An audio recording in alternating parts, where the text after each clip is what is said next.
જૂનાગઢ જિલ્લાના કેશોદ શહેરમાં rotary club of Keshod દ્વારા ત્રિદિવસીય કન્ઝ્યુમર મેળાનું આયોજન કરવામાં આવ્યું હતું। રોટરી ક્લબ ઓફ કેશોદ ખાતે કન્ઝ્યુમર મેળાનું આયોજન જેઠાલાલજી પ્રેમજી કડવા પટેલ સમાજ ખાતે આયોજન કરવામાં આવ્યું।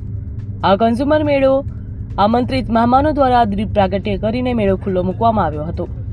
તો આ ત્રિદિવસીય કન્ઝ્યુમર મેળા જેમાં આપ શોપિંગ કરી શકો છો, વિવિધ પ્રકારની માહિતી મેળવી શકો છો, તેમજ ગેમ ઝોનની પણ મજા માણી શકો છો, સાથે સાથે ફૂડ ઝોનની પણ મજા માણી શકશો।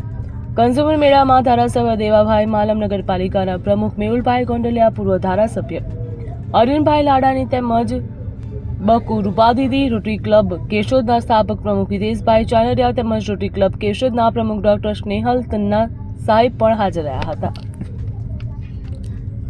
બ્યુરો રિપોર્ટ, ખબર ગુજરાત લાઈવ।